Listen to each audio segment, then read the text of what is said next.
Hello everybody and welcome to the University of Chester Meet Our Students live event. My name's Eleanor, I'm the President of the Students' Union, so I'm a recent graduate of the University of Chester and I've been elected by the students to represent the students. In a short while I will hand over to our amazing student ambassadors who will introduce themselves, but just before then I'm going to explain a little bit about what the event is, a little bit about what the Student Union does, and then we'll go into some questions for our ambassadors. So this event is a chance for you to ask our students anything that you want to know about student life at the University of Chester. So we've got 5 amazing students with us, so you can ask them pretty much anything. You can use the chat box at the side there. Your questions will be posted to us, and then I will ask them to the ambassadors to answer them in a short while, but we do have some questions to answer before then, and then we'll get on to some questions from you after. So like I said, I'll be asking the questions. I won't be answering the questions. I'll be asking the questions, and when students are answering them, their face will come up on the screen, so it'll be a bit of a foot in between whoever's on the screen and who's talking. So like I said, I'm from the Students' Union. So the Students' Union is an independent charity to the university, but we work really closely alongside them. Our job is to represent students, to make sure your voices are heard, to enact change, to campaign for different things, and to do all the fun stuff like the societies and the events. And we're always looking for students to get involved with the Students' Union, to hold fun events and to run societies. So it's really good fun. But without further ado, let's move on to our wonderful ambassadors and shortly to some questions. So we're going to go in an order so we can follow the order. So we're going to go Claire, Ryan, Sigurd, Hebe and Orla, if that's okay. If you forget the order, don't worry, we'll come back to it. So if I can hand over to Claire first, if you'd like to introduce yourself. Hi, I'm Claire. I'm a second year student studying adult nursing at Warrington. Amazing. Ryan? Slight technical issue, but hi, I'm Ryan. I will get my camera working in a second. Second year biomedical student here at Chester. Perfect. And then Sigurd? Hello, I'm Sigurd. I'm a second year student here at Chester. I am also from Norway, so I'm an international student. I can answer a lot of questions there. Then Hebe? Hello, I'm Hebe. I'm a second year forensic biology student on the Parkgate Road campus. And then Orla. Hi, I'm Orla. I'm a second year musical theatre student at Shrewsbury campus. Wonderful, thank you very much. So I've got a few questions and there's some questions coming in, so don't worry if you have asked a question in the chat box. We will come to that, but we may also answer it before that as well, so I'll keep an eye on there, but we'll go with some questions beforehand that I've got for our ambassadors. So the first question is, why did you choose the University of Chester? Who would like to go first? Let's go to Hebe. So I have a fairly unconventional sort of entry to Chester in the fact of I came to Chester through clearing. So Chester was not originally first choice, it wasn't even an option I'd considered. So it came to results day and I was looking for options elsewhere and I was looking and I kept looking and then I stumbled upon Chester. My first thought was obviously make sure I like the course. I like the course, it's always good. And then as I was looking at photos of the city, of the campus, I just fell in love with it essentially. And I was just hooked and I didn't even visit Chester properly before accepting. So just sort of liked it. Amazing, amazing. I was a bit similar. I hadn't visited Chester before my offer. So yeah, what about Sigurd? I think it'd be quite interesting to hear how you chose Chester. Yeah, I actually applied to 5 different universities in England. I didn't really think about Chester as a choice, I just picked it there. And I was actually planning to go to Edinburgh University, but then I realized that all the universities were very quiet, there was no communication. But then I saw I had a lot of emails from Chester, I had a lot of communication there, and I talked to them a lot, and I just felt very welcomed. I just chose Chester. Amazing, I like that. communication is key. And what about you, Claire? I'd be quite interested to hear how you ended up at Chester. Yeah, for me, it was all about being practical. I'm a mature student. I've got a single mom. I've got 2 girls at home, so it was about being practical. I can take them to school, go to campus, free parking, which is a bonus at Warrington, and it just worked out best for me. And it was my first choice, so I was really pleased to get in. Amazing.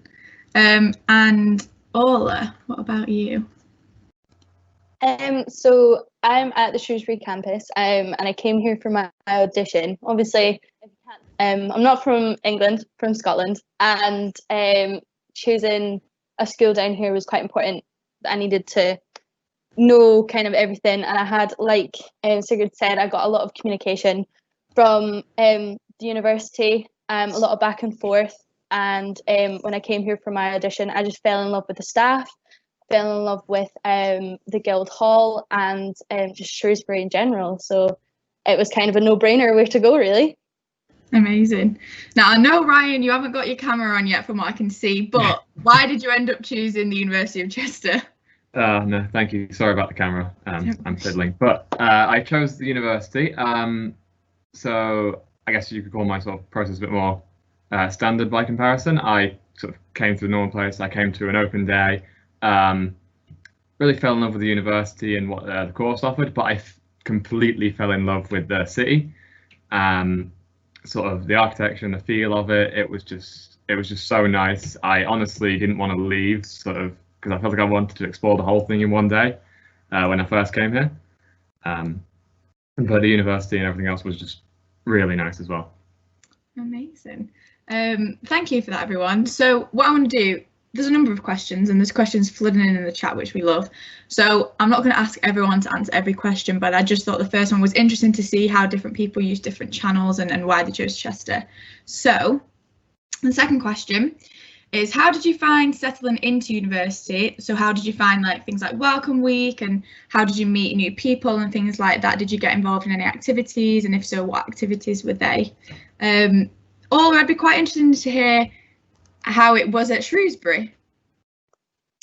Yeah, so for our Welcome Week, obviously last year, it was my first year, and I had a bit of a rough start, driving down 6 hours, and then arrived at the university car park. I got in a car accident, so it was a very stressful start to my university life, but it was really good. Gave me a chance to meet my flatmate, because she came to the rescue. We were all okay, everything was fine, no injuries. But yeah, it meant that I was late to moving in, and the Shropshire Council, who helped with the accommodation side of things, were very helpful in getting me situated in my new flat. And the student union had some helpers who were in the year above to just kind of settle and let me know what the plans were for the week. I got a map of the campus, and that night we had a little pizza van came to the university building, and we got to just kind of cluster with people and mill about. And later in that week we had like a pub quiz and a pub crawl, just to get to know other people. And it allowed me to kind of not just get to know the people in my little cluster in my flat, but the people on my course as well as out with. So yeah, it was an interesting start, but it was enjoyable. There was always something to do throughout the week. Amazing. And Sigurd, what about you? It was a bit difficult, of course. I'm both an introvert and an international student, so it's a brand new area for me. But I met a lot of people, and I got settled through just being in class. I met a lot of friends there. I met a lot of new people, and I felt there was always someone to speak to. It was very easy to speak to teachers even. So I settled in quite easily when the classes started. Nice. So that's like a different way, which is really good. And there's so many different channels to be able to meet people as well when you're at university, depending on who you live with or your course or through societies and things like that. So yeah, definitely throw yourself into anything, I think, would be my advice. And there's a lot of nods that I can see that the audience might not be able to, but they're agreeing. So for those of you who live in student accommodation, can you tell us what kind of accommodation it is and what you think some of the benefits are of living in student accommodation, living on campus or near to campus? Hebe, do you want to take that one? Yeah, so in my first year, I lived in university-owned accommodation. I lived on Parkgate Road, which quite handy for, my university being Parkgate Road campus, so I could essentially roll out of bed into lectures. That's definitely a bonus. So I moved in there with 5 other girls. Never met them before, but thankfully on Facebook, we'd managed to all get in contact with each other before, so we sort of got to speak to one another. So it wasn't quite as strange, moving into a house you've never been in with people you don't know. So definitely trying to meet up with people and like get to know them beforehand is definitely a benefit. So I went with a self-catered and shared bathroom, which I know can be quite daunting for a lot of people because they've never cooked for themselves, and sharing bathrooms with strangers can be a little bit concerning because you don't know how nice they're going to be, how clean. But thankfully, I had no issues in my first year in the slightest. I still live with 2 of the girls currently that I lived with in my first year. I definitely recommend for moving in, like doing cooking nights all together when you first get there. It's a good way to get to know each other, and it also just means you get a decent meal out of it. So yeah, that's mine. I rate the group cooking nights, the house cooking nights. They always went down well. Ryan, I know we still can't see you, so you're a voice in the void. But did you live in university-owned accommodation or university accommodation? So yeah, in first year, I actually kind of got a little bit lucky to live in 2 different accommodations, both on sort of the Parkgate Road kind of campus. One of them was over the summer, so that was a bit different. But the first was on Parkgate Road, so it was with 4 other individuals with shared bathrooms and a shared kitchen, which is the cheapest option, but very, very good as well. I kind of got quite lucky with my housemates, and I'm with them this year in my own rented accommodation, so it worked out really well. But it was just so much nicer to be able to just by chance meet in this common space that we all had to share for meals and whatnot, and just get to talk with each other. And eventually we just became great friends, and we could just became great friends, and we went out a lot when we could go out. Yeah, those were the days. So I guess the other part of that question then is, so Claire, you're a commuter student. How have you found being a commuter student and getting involved with things at the university? Do you want to tell us a little bit about that? Yeah, I thought it would be quite difficult to get involved in student life actually not living on campus, but in my particular course there's not many that actually do live there.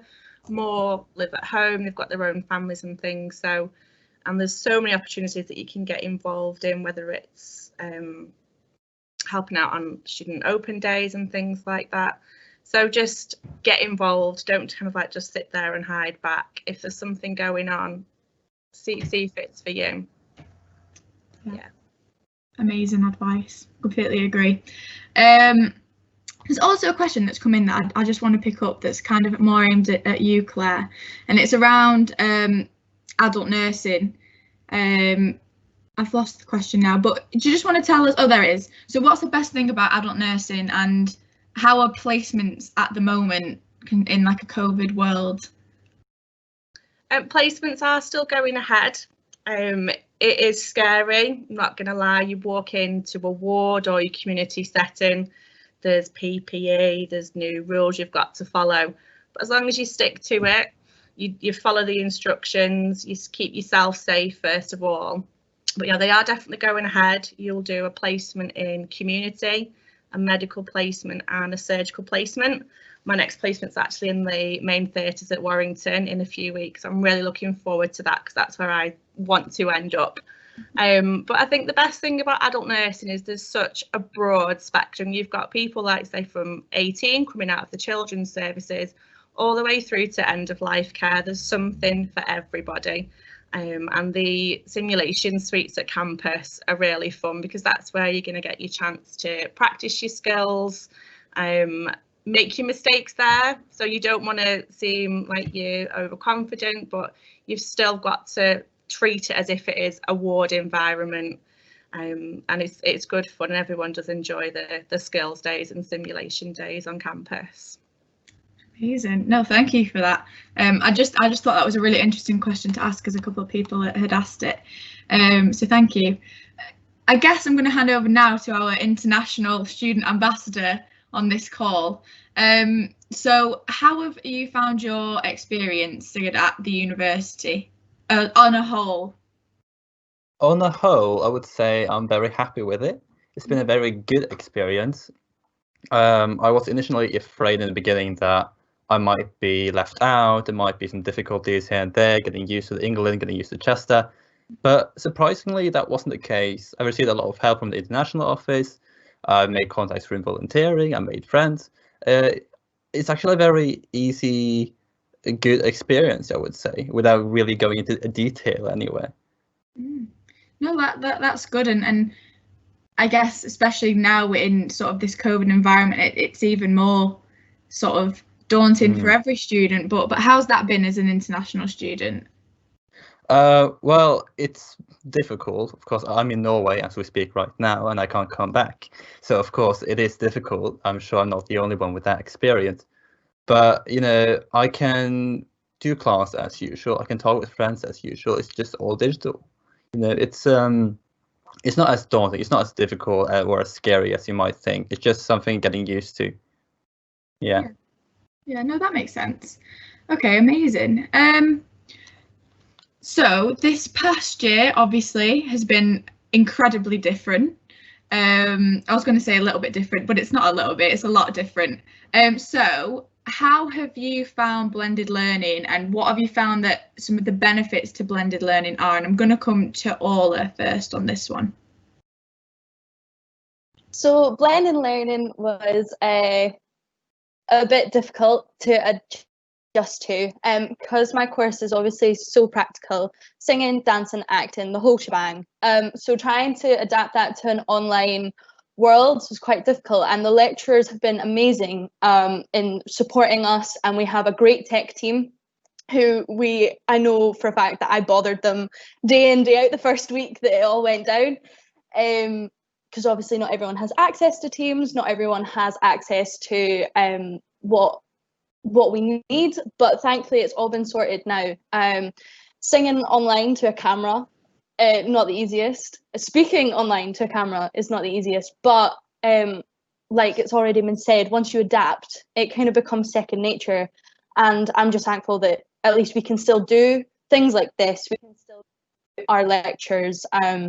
And I've managed to come back to on-site, although we're not doing face-to-face lectures. So I'm still with my flatmates. I can imagine if I was doing online lectures with my little brother in the background, that would be difficult. But yeah, no, like has been mentioned, once you adapt, you get there, and blended learning kind of becomes second nature. Yeah, definitely. And what about you, Hebe, over at Parkgate Road? How have you found it? Obviously yours is a bit less physical and in person as such, but how have you found that? See, forensics, whilst it isn't as practical as musical theatre and such, it is still quite a practical thing. So obviously you've got a lot of practicals for each of your modules. You've got crime scene investigations you're supposed to be carrying out that obviously now we can't do that. But thankfully the lecturers have really put a lot of effort in to make sure that we're not missing out on those like key experiences that we need for future. So we've carried out digital experiments. So literally, like on Teams, we've had our lecturer has the whole thing set up and we tell her what to do, and we have to hope that we've got it right. Otherwise the experiment's going to be a little bit boring to watch. But yeah, so it's definitely been interesting to adjust to, in the fact of I'm definitely someone who likes to sit somewhere and listen to somebody, and sitting in a bedroom isn't always the best thing because there's so many things to get distracted by. So I'm thankful in the fact that the library's still open, because that's where I spend a lot of my time during the day now. But yeah, it's sort of wasn't the easiest to adjust to when we've had the experience in the first year of always being on campus, always going to lectures. But I wouldn't say it's a negative experience, just a different one. Yeah, no, that's a really good way of looking at it, I think. And I think a lot of teaching staff and lecturers and stuff have really tried to adapt the sessions, like you just said. You know, we can't go in the room and do the crime scene investigation, but we can do it virtually, and it's changing how it appears. So we are adapting, I think, and thinking it's going down well. So have any of you been involved in anything like volunteering, sports, societies whilst you've been at university? Like what have you got involved in? Sigurd, do you want to take that one? Yeah, volunteering has basically been my hobby throughout university. It's what I do during my free time. I enjoy it. I've done work for the university, ambassadorship, I've done the international office, I've done plenty of stuff really. A lot of stuff digital now, of course, but there's always ways to volunteer, and I just find very much joy in doing it. And I think it's also a great thing to have in your CV, you know, separating yourself from the crowd and also giving you some work experience where it might be related. Yeah, definitely. Ryan, I can't see you still. Have you popped up for a short while, but then you disappeared. Have you been involved in anything at the university? I suppose similar to Sigurd, I have done quite a bit of volunteering. I got to do a lot of the sort of more in-person stuff last year, and I've done a lot of the online stuff this year as well. And it's been really good. As very fun for very good for CVs, but also just very fun to be able to meet, because it's like one of the few chances you get to meet people who aren't on your course as well, and you get to sort of experience a lot of different people, as well as getting to meet everyone who possibly might be coming towards the university. Definitely. And Claire, how have you found sort of the balance between, you know, you're on a very demanding course? How have you found that balance between trying to either get involved in the university or do those extracurricular things that you might be interested in? I took advantage of being in the first year. I thought I'm going to get involved in as much as I can, because I know when it comes to second and third year, it's going to be a lot more demanding.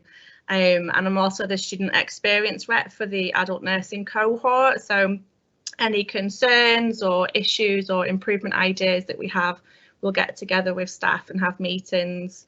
So it's a good way to get involved. You get to know the students better, and also what kind of goes on behind the scenes of university as well. So it's a good stead to kind of be open with the other students and get involved. But it has been difficult. So the Chester blend has worked well, but it can be, I'm upstairs, my daughter's in her bedroom, my other daughter's downstairs. It is difficult to juggle everything. But once you're on your clinical placements, you just forget everything else. Your focus is the work, and that's what you want to do at the end of the day. Obviously, I want to become an adult nurse.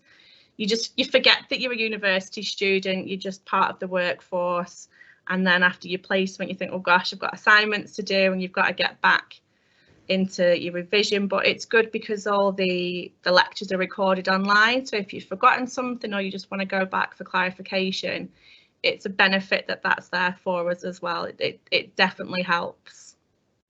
No, that's really good, and I think you've kind of nailed it on the head there a little bit. With it does get a bit more intense in second and third year, but it's not unmanageable. You know, we all go through it, so definitely stick at it. I guess in terms of sort of that extracurricular stuff, moving away from maybe the fun side of things, I had a part-time job whilst I was at university. Has anybody else had a part-time job or done work along the side? Hebe, do you want to take that one? Yeah, so I currently have a job, although I am on furlough at the moment. So I definitely say managing time is a big aspect of it, because you can get carried away like, oh, I want all this extra money, so I'll pick up all the extra shifts, and then before you know it, you're going to end up falling behind in university work. So definitely I'd say there needs to be a good balance. So I work in a bar, which means I tend to work later nights, which is ideal for uni in the fact of I get all of my work done during the day, and then on some evenings I can work and other evenings I can relax. So it's a good sort of mix for me personally, but obviously depends on what's best for other people. I know I've worked in retail previously whilst I did my A-levels, and that can be literally just a case of talking to managers, making sure that they can be considerate towards you, because at the end of the day, you are a person and you need to make sure you've got your free time, your time for your academic studies, and your time for working if that's what you have to do. So it's just finding good balance for definite. Yeah, I'd agree. I think when I was doing my degree and I was working alongside it, it was definitely time management and those conversations that you have to have with your managers and say, look, you know, I am a university student, like I can only work this number of hours on these days, and trying to find that balance is key to success. And then there's also job opportunities at the university as well. So part-time job opportunities at the university that you can get involved in, and obviously when you're working at the university, they know that you've got a degree to do as well, so they can be really sort of adaptable to your availability, I think. So yeah, if you did want to get a part-time job, there are part-time jobs available in the cities, in the towns, and at the university, so definitely throw yourself into it to one if you feel like that's what you would sort of thrive from doing. There's a few questions coming through the chat which are related to a question I'm about to ask around the support that you're getting from the university, particularly now. So I think I'm going to ask all of you this because I'd be interested to hear all your different opinions. You're all at different campuses, you're all on different courses, you all have different needs. So what kind of support have you received, either academically or well-being or with extracurricular activities? I'd be quite interested to hear about that. So if we start with Sigurd. So as an international student, I receive a lot of support from the international office, of course. But when it comes to the academics, I get a lot of support from the professors and from the various lecturers, because I'm a person with a disability, which makes me very, I find it difficult to concentrate, right? So it's difficult to be on these digital lectures and so on. So I get individual meetings afterwards, summing up, helping me, you know. I get a lot of support from my lecturers that way, and a lot of other support from the university as well. So I feel like I have everything I need, even though I am struggling. Yeah, no, that's really good. And Ola, what about you? So obviously, with the course being so practical, I found it really difficult to concentrate. Sitting at my desk when I just want to be in the space and doing my dance lectures rather than dancing in the kitchen. But at the same time, like we said earlier, it's not a negative experience, it's just a different one. So obviously our lecturers totally understand this. And at first there was a lot of back and forth between my whole cohort and our lead lecturer, asking basically what's the plan, what are we going to do, and obviously we've got an end of year production and that's still going to go ahead, which is really exciting. Unfortunately it's going to be online, but we've got the things in place. We've got our tech support team who's led by Ewan, and we can email Ewan kind of day in, day out, and he's put a block of his time on a Wednesday afternoon. If any of us need anything, he is available on a Wednesday afternoon, and we've been told this, and the fact that we've got that there is really helpful.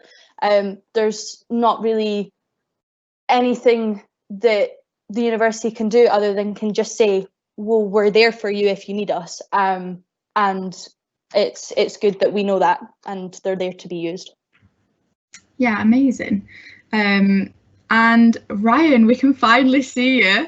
So what support have you received from the university in the last sort of year or so? Oh, yeah. So in terms of support, I haven't been anything too specific, but I've been blown out the water with how good my sort of lecturers have been with adjusting and setting up all the online work. They haven't just sort of moved it from in-person to online. They have a lot of them have gone above and beyond to sort of just make it as so comfortable as possible and provide extra support and extra integration to keep everyone engaged and keep us all essentially like we're still in the classroom and still talking to each other. But I've also sort of know where I can go for lots of other kinds of support, which is a nice, comfortable feeling. Yeah, no, that's really good.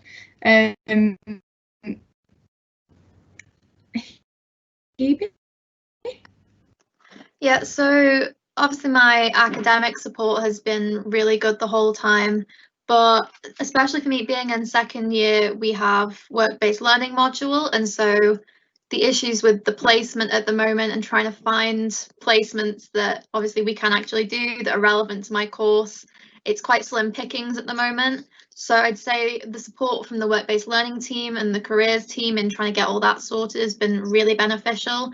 I've definitely harassed them a fair bit over emails recently, trying to make sure everything's sorted to the best of my, like, that it can be. And also with the athletics union, I will say about the fact of they've been very good keeping us in the loop with the fact of I'm a member of the committee for a sports society. So trying to make sure that, you know, making sure our members are in the loop of when can you train, making sure we're all as safe as we can be, that's definitely been really beneficial. And the support that the staff has provided, we wouldn't be in as good a position as we are without them. Yeah, definitely. There's a whole sort of picture of support, I think, from loads of different areas of the university, which is really good to see. And Claire, what about you, particularly, as we've said before, as demanding it is at the moment? Yeah, there's so many different availability of support at the university, but you've got to ask for it. Don't try and keep everything in. If you need help, go and ask. There's an amazing mental health and wellbeing team. If you're struggling financially, you can get support, and you'll each have an academic personal tutor who's really your main point of call, whether it's personal or academic. They will be there to kind of guide you in the right direction, signpost you to other services. I've used quite a few of them in my first year. It was quite a challenging year for me, and without that support, I don't think I would have made it through to second year. So it really is invaluable, but you've got to ask for it. Don't try and do everything yourself, because it's not always possible, but the support is amazing. Yeah, no, that's so important that if you do need the support, ask for it, because somebody will be there to support you. And that's something I think that the University of Chester prides itself on, that, you know, we are a supportive community of students, and, you know, everybody kind of wants to support everybody however they can. So definitely seek it out if you need it. Just looking at my questions. So this one's quite a fun one. So what opportunities have you said yes to since starting the university that maybe you wouldn't have thought about saying yes to before you came to university? I think for me it would be probably running for president. Like I remember my first day, my moving day, I went into the student union, and there was, like, at the time there was this brown board, and it had like the previous presidents on, and when they were president, the sports personality of the year and all that kind of stuff. And I'd said to my dad, and this sounds so cheesy, but it's true, I'd said to my dad, I'm going to be on that board. I don't know how I'm going to be on that board, but never in a million years did I think that I was going to run for president. Never. And it was from being at the university and building relationships and gaining confidence through getting involved in different things that I actually got involved in. I actually thought, you know, I could give this a good go, and now here I am. So that's kind of I would never have done this ever if it wasn't for the university. Hebe, what about you? I would say that being a member of the committee for the society that I'm a part of. So the society I'm a part of is HEMA, which is Historical European Martial Arts, which is a bit of a mouthful. But if you'd have said to me a year ago, oh yeah, you're going to be running all the behind the scenes, doing all the digital socials, all of the communications, all of the social media for this society that you didn't even know existed a year ago, I would have been like, what? So when I joined my society, it was in the new year that I joined later, and they were running their sort of trying to work out who was going to be in the committee for next year, which I'd only been there for a couple of weeks. And I had a couple of other members come up to me like, we're panicking a little bit. We haven't got anybody that's signed up that wants to be the social secretary. We don't have anybody, but we need somebody. And I was like, oh, well, I mean, I'm quite organised. I like a good night out. I suppose I'll run, despite the fact nobody knew me there. I didn't have much experience of the society in itself, but I just sort of went for it because I could see how much everybody else was like, we need a social secretary. We can't run without one. So I went, I got it. And then I ended up taking over another position, being communications officer for another member.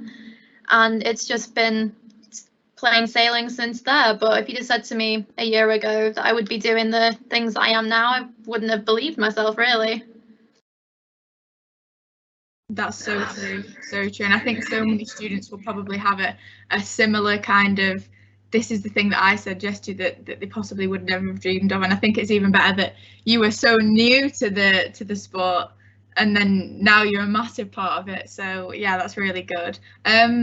What about you, Ryan?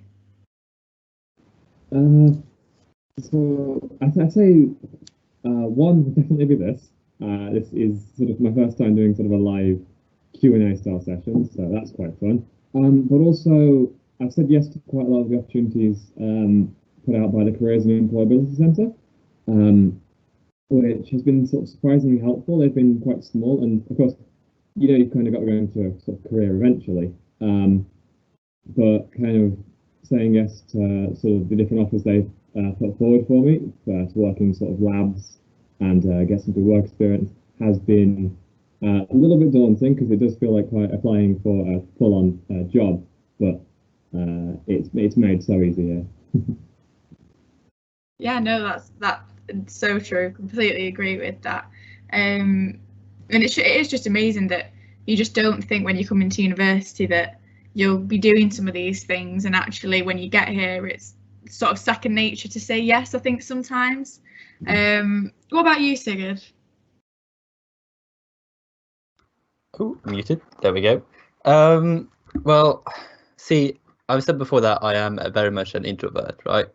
But with all the volunteering on all the university classes and speaking with people, I've come to enjoy talking to strangers a lot, just having a chat and, like just growing up and being more social, really. It might be a very odd example, but I think just that grow and steady step of volunteering more and more has just made me enjoy being with people more. Yeah, definitely. I think so important again. Claire, what about you? I'm part of the Unibuddy scheme, which is a really good thing to do, actually, because you can get to speak to prospective students, finding out what they're interested in, and when we're in lockdown and it's difficult to communicate to people, actually just getting a text from someone you don't know, because it's like, oh, I can speak to someone today. So that's been really good. And I also took part in filming a promotional video for the nursing at Riverside, which is something that I never thought I'd be involved in. So I'm an actress now as well. Add that to the CV, yeah. Definitely. And what about you, Ola, in Shrewsbury? So Shrewsbury is still quite a new campus. So I've been really thankful to help be a part of the Student Ambassador scheme this year.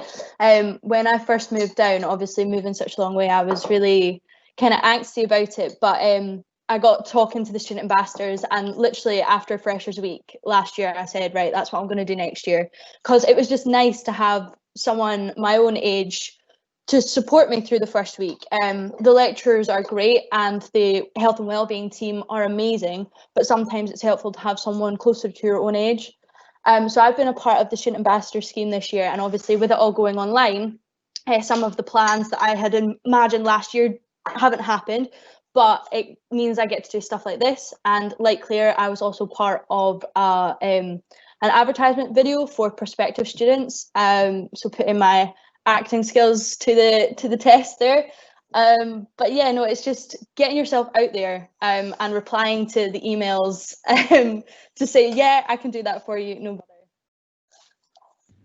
Yeah, definitely. And like you say, I know we joke, but getting involved with things like a promotional video, you know, it is things to add to your CV. It's character building for that sort of future working self that one day we will all be.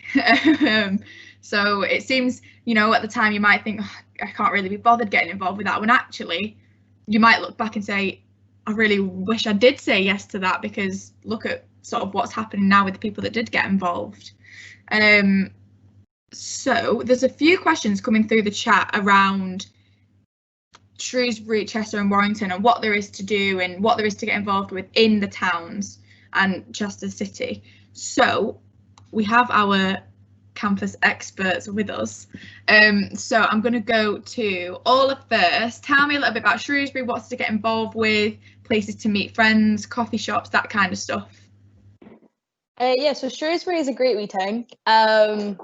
I walked around when I came for my audition with my mum, and it was just really nice to see the place. The university is situated like just right on the outskirts of the town centre, so it's a really quick 5-minute walk from the accommodation and you're there.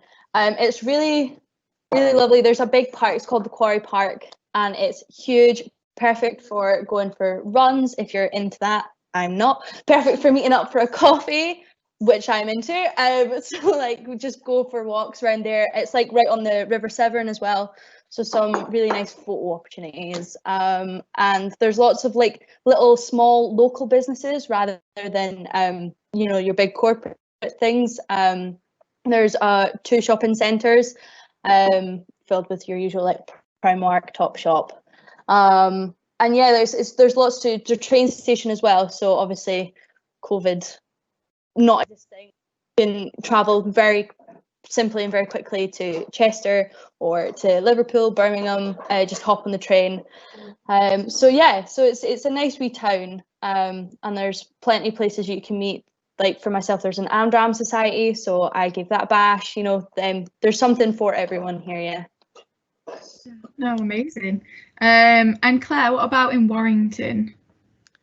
Warrington's really good, I think, because of its transport links. We're right in the middle between Manchester and Liverpool, so if you do want a really good night out when you can, there's always great nightlife. And Warrington itself as well is really good. It's full of bars and restaurants, probably more bars and restaurants than shops actually.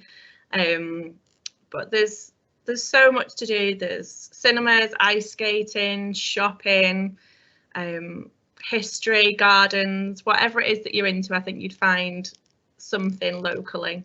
And there's a bus stop right outside the campus as well, so if you don't drive, you can hop on the bus and you're in town in less than 10 minutes. So it is really accessible. Amazing. And then Hebe, do you want to tell us a little bit about Chester and what there is to do in Chester? Yeah, of course, sounds good. I've always said that Chester is essentially, it has everything a big city has without the negatives of a big city, and the fact of it's quite a small place. It feels more local, but you don't miss out on anything. So we've got cinemas that are just like a bus drive away, so I've been there. We've got lots of little coffee shops. There's a zero waste shop in Chester, which I'm a big fan of. One thing I do miss that I think is great in Chester is the Student Union Bar. Definitely miss that. Constant events on. You can't really get bored in Chester. There's always a different night out of like every week, so that you'd have like themed events. So there's always something to do. Obviously, it's a little bit quieter now than it used to be, but even now, there's still events that thankfully the SU is running and things. So that and societies, because a lot of societies are based on the Parkgate Road campus. So I know definitely checking those out. They'll have sort of quiz nights and things like that. So even if you're not a part of the society, you can still take part. So that's definitely something that's great about being in Chester. Amazing. And what about you, Ryan? Like, what do you, if a quiet Saturday afternoon, what do you do in Chester? There's a lot of really great places to walk. Would be the main thing. oddly what I find myself doing most of the time. I love sort of the Greenway, which is sort of there's an intro onto it right next to the university, or the Parkgate Road campus at least. And you can, if you just sort of walk 40 minutes on that, you can make it to Wales really easily, which is shocked me the first time I realised it. But other than that, lots of great coffee shops, lots of really amazing breakfast places as well. That's one thing I quite like. Haven't had a chance to go on all of them yet, but there are some really great ones that I've been to with friends. Just a nice place to go for a morning coffee, nice talk. Definitely, and the walk around the walls is always a nice walk as well. We've got Roman walls around Chester still standing, and you can walk all the way around them, which takes you down to the river as well, which is really nice. And Sigurd, what about you? I think my favorite thing is just going to the pub, which is 10 minutes away. As a Norwegian, we have a completely different pub culture. So, you know, being in a British pub is just super fun. And I just really enjoy walking to it because, like, Chester is such like a small and compact city. Like, you can walk virtually anywhere if you live in the city center or with the university or whatever. It's like a 10-minute walk and you're there. Like, I haven't used a bus once in my time in Chester, and I've been here for 2 years almost. So I just love how compact it is. I can just walk anywhere and do whatever I want. And if Chester doesn't have what I want, I can just take a train to Manchester. You know, it's very simple. I love it. Yeah, that it is so accessible, and like you say, I think Chester, Warrington and Shrewsbury, there's a supermarket within walking distance as well, which is really handy. There was a question earlier on around bringing a car and you know, is there a point in bringing it? And to be honest, I'd probably say there's not much need for a car at any of the campuses really, because everything is within walking distance, or you can get a really quick bus ride to where you need to be, or, you know, train to Liverpool or Manchester within sort of 45 minutes. So I didn't take my car when I first came to university because I just didn't need it. I don't know if anybody else had anything different with their cars. No, everyone's shaking their head at me. I'm flicking through the question. There is one question that I'm going to save till the end of on my list. So I'm just flicking through to see if anything. So someone's asked a question around, is first year hard? And I think that's quite a daunting question for someone that's not been to university before. So Ryan, do you want to go first with that one? Is first year hard? Is first year hard? I suppose it's kind of got two different parts to that. You've got the settling in part and the lecture content part to it. I would say for the content, for lecture content, at least for me, I was very gently moved into things. So after sort of first few weeks, we just sort of had slowly building up tests. There were a lot of what are they called? Sort of a mock questions that you could potentially see on like exams, or a short answer question that might come up. So that sort of gently eased you into it, which, while some of the work later on was probably quite difficult, it made it feel all quite natural, and you already knew how to go about figuring it out. You kind of had all the pieces in place already. And then I guess the other half, settling in, was made a bit easier by the fact that the work started out quite nice and easy and to get into. So I had more time to focus on meeting new people, getting involved in all the events. So I'd say it's a very, very well-structured introduction, if you will. Yeah, definitely. Go on, Sigurd, you can go next. Yeah, well, I think it's very subjective, you know, where you're coming from, what you're used to, how you're doing academically before. But, you know, I think a lot of people go through, you know, some amount of difficulty, you know, like, oh, this is a new way of writing, new way of citation. Maybe I don't have friends. Maybe I live 2,000 kilometers away, like me. You know, it's very subjective. But, you know, I had some difficulty in the start, but I settled in within 2 or 3 weeks. and a lot of my friends did the same. So I would say it's natural to have some resistance, natural to, you know, learn new things. That's what you're there for. But I wouldn't be too worried about it, because it usually settles down, you get help and everything goes okay. Yeah, definitely. I think that it goes without saying, you know, from wherever you're coming from into higher education, there is a jump, because you're doing a degree now. But I think, you know, every lecturer that you'll be taught under has also been to university. They understand what you're going through, and there are, like Ryan said, you know, you're brought into it quite gently, and you know, you taught how to do an essay for the first time. You taught how to reference. You give a guide. You know, if you still need extra support, we've got the study skills department that is designed to support you with learning how to write, learning how to answer exam questions, learning how to reference, all that kind of stuff, learning how to find the articles for research purposes. So there's so many different support mechanisms there.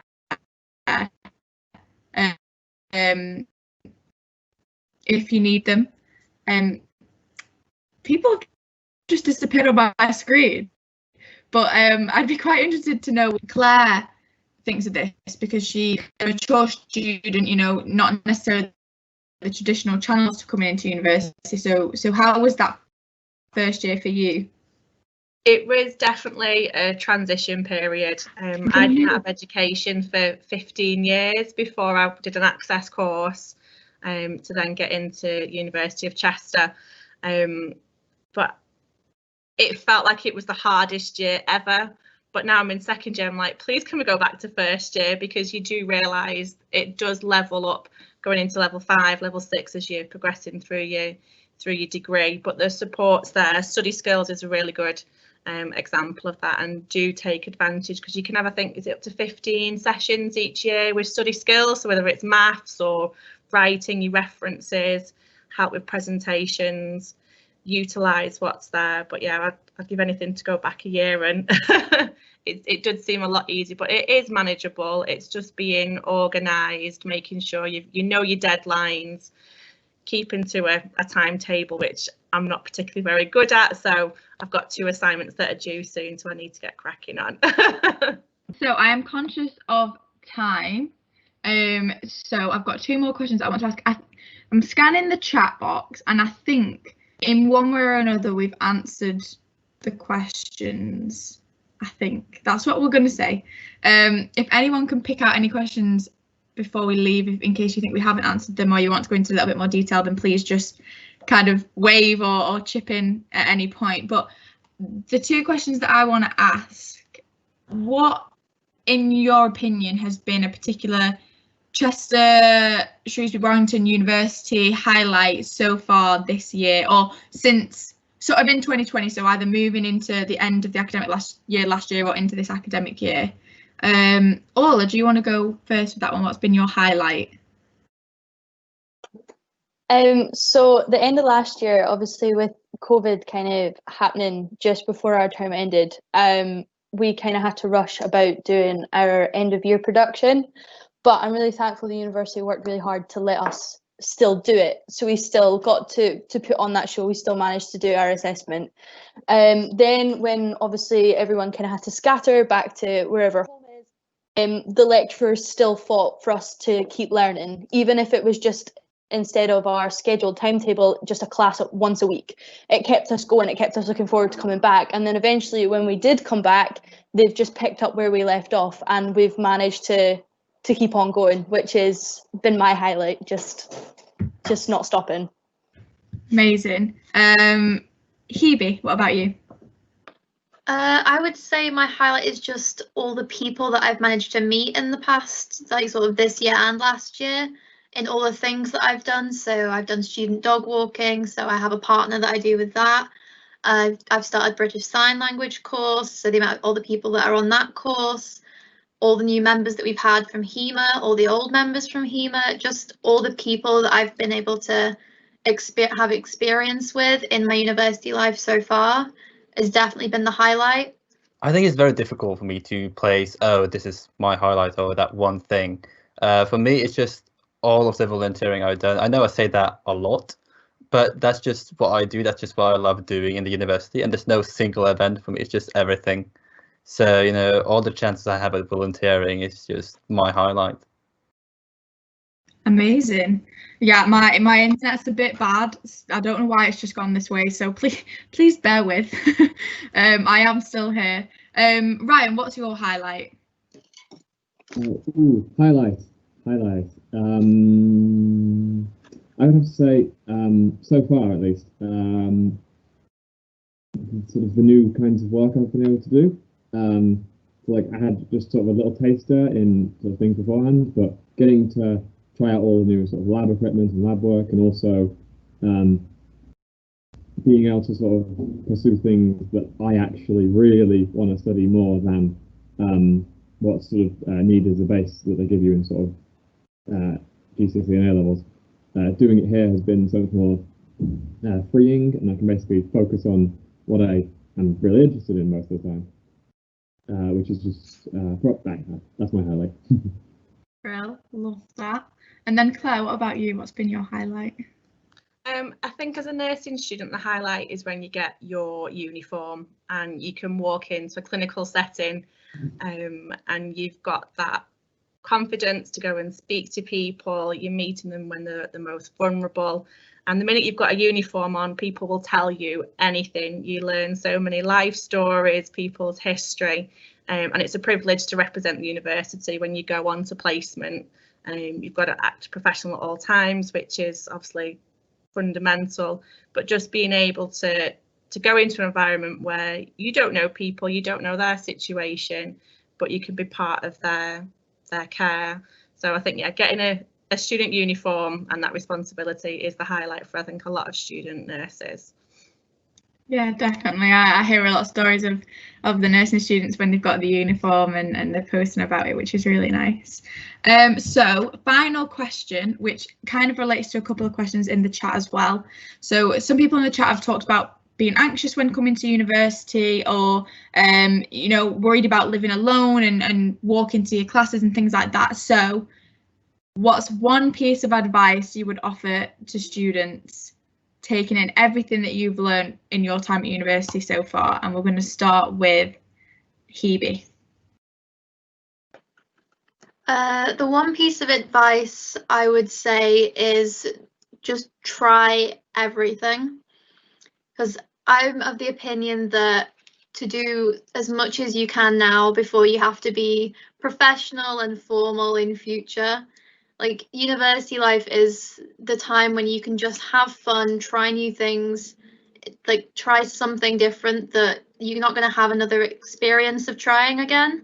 Because, I mean, some things really only do happen at university. Mm-hmm. So definitely just give everything a try. Yeah, I'm compelled to agree. I've only been graduated 18 months, but still, best time of my life. Sigurd, what about you? What would be your piece of advice? My one piece of advice, if COVID was not around, I would say don't sit in your room and think about how horrible everything is, or I can't do that, this is too difficult, I'm introvert, whatever. Don't do it. Nothing will really get better if you're not outside. You know, you might not be comfortable, but that might be a way to get you out of whatever you're doing or whatever difficulty you're having. You know, be that volunteering, be with friends, making friends, being in class, whatever. Just don't lock yourself into your room. Go out. Yeah, definitely great advice. And Claire, what about you? Say yes, get involved, take every opportunity and push yourself. You might feel shy and awkward and embarrassed to get involved or go and say hello to somebody, but just do it, because otherwise you don't want to be feeling like you're left out. Everyone's doing better than you, they're achieving, everyone's making loads of new friend groups. You've got to be proactive, so push yourself and get involved with things. Definitely. And Ryan?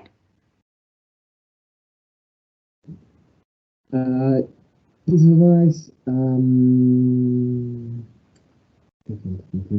I would say, while you're doing the course and everything. Be sure to sort of take a little bit of time, whether it's sort of once a week or just sort of even once a month, to sort of reflect on how everything's going and make sure there's nothing you've missed, there's nothing you're sort of leaving to the wayside, and just sort of take a step back and look, maybe look through some emails and make sure you're keeping up with things, maybe even write it down in a little notebook / notes section on your phone. It's something I've been doing for a while and I've found it incredibly helpful at university. Even if it's not particularly well organized, which it's not most of the time, I know everything is there and I can just look through and see what needs sort of ticking off, and it's also quite reassuring because then you know it's like a checklist, you know you're not missing anything. I really like that. I might take that on myself, just for life. And then Ola, what about you? So my piece of advice, which kind of applies to just general life, guys, but take each day as it comes. You're gonna have difficult times. You're gonna be stressing about deadlines. You're gonna panic thinking, I've not done this right. You're gonna email your lecturer at 3 o'clock in the morning and get a reply immediately and think, they're stressing too. So, you know, take each day as it comes, and you know, you'll have your ups and downs, but at the end of it, you'll look back and you'll just smile and you'll just be glad of what you achieved and what you accomplished. I love that. That was all amazing advice. So that brings us to the end of our questions. I'm just running over time, but that's okay. We've had a great time. So if we haven't managed to answer anything in the comments section, but I think we've tried to cover it in some form, don't worry, you'll be able to find all the information on the website through the marketing team, who will be able to support with any further questions that you might have. But definitely find the University of Chester on social media and sort of see what we're up to on a daily basis, because that gives you an insight into what we're doing and what's going on. So I'd just like to say thank you very much to our ambassadors for joining us this evening and answering some questions, and thank you all to the audience for joining us. We've really enjoyed it, and hopefully we see you at the University of Chester sometime in the future. Thank you very much, everyone.